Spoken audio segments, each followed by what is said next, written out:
과거 결혼한 여성은 남편의 허락 없이는 법률적 행위를 할 수 없었다면 믿어지시나요? 법원의 판결문에서 성희롱이라는 법률 용어가 처음 등장한 것은 언제부터였을까요?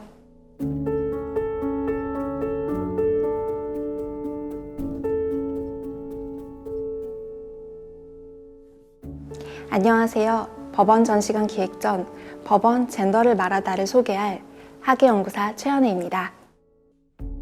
젠더는 사회적 관심이 높은 주제 중 하나인데요.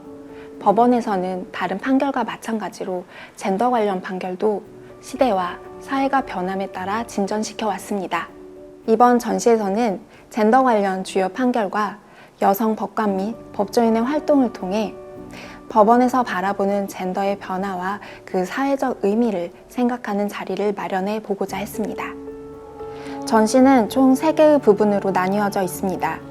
첫 번째, 판결로 보는 젠더에서는 광복 이후 젠더 관련 사건의 대법원 주요 판결 내용을 확인할 수 있습니다. 이해를 돕기 위해 각 사건마다 내용을 담은 애니메이션과 당시 사회적 반응을 담은 자료들, 그리고 실제 판결문의 복제본을 함께 전시했습니다.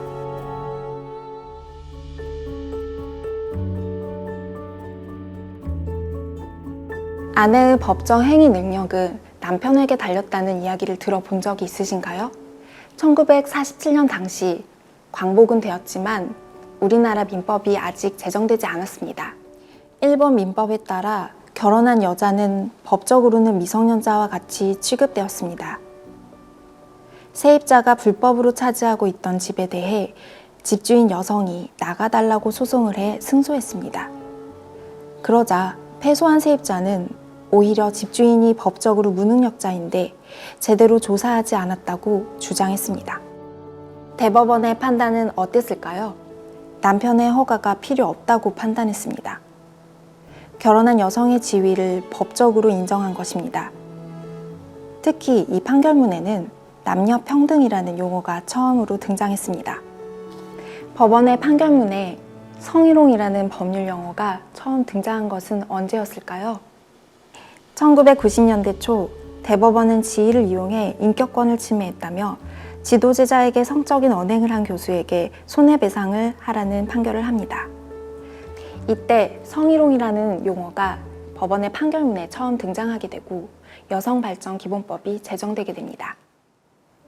여성으로 등록된 사람이 성장기부터 본인을 남성으로 느껴 생활해왔고 수술로 신체적인 조건까지 갖췄다면 법적으로 어떤 성으로 보아야 할까요? 2006년 대법원은 신체뿐 아니라 사회적으로도 전환된 성으로 살아온 성전환자의 성별 정정을 허용합니다. 성전환자의 인간으로서의 행복 추구권을 존중한 이 결정으로 성전환자의 성별 정정을 위한 기준 지침이 처음 마련되었습니다.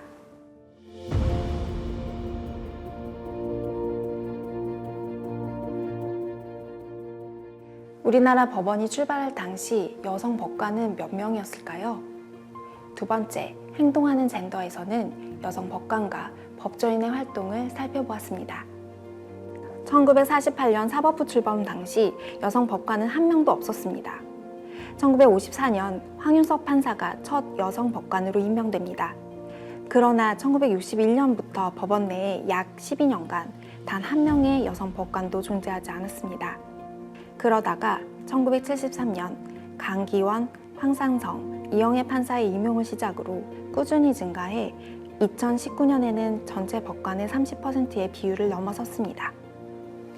2004년에는 최초의 여성 대법관이 취임했고 그 뒤로 현재까지 총 7명의 여성 대법관이 탄생했습니다. 현재 법원 내에는 여성 판사들을 주축으로 젠더법 연구회가 운영 중이며 2010년에는 한국에서 세계 여성 법관대회가 개최되기도 했습니다. 또한 한국젠더법학회를 비롯한 여러 단체가 여성 법조인과 연구자를 중심으로 활발히 운영 중입니다.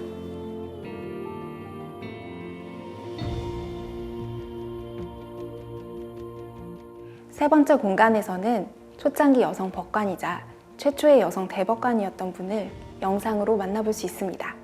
바로 김영란 양형위원회 위원장인데요.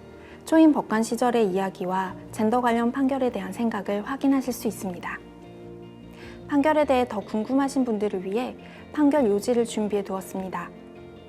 마지막으로 전시를 마무리하는 공간에는 주요 판결과 관련된 법조항들을 확인할 수 있습니다. 전시를 통해 젠더, 나아가 사회 전반의 의식 변화와 법원 판결의 관계에 대해 살펴보고 앞으로의 판결이 나아갈 방향도 함께 고민해보는 계기가 되었으면 합니다.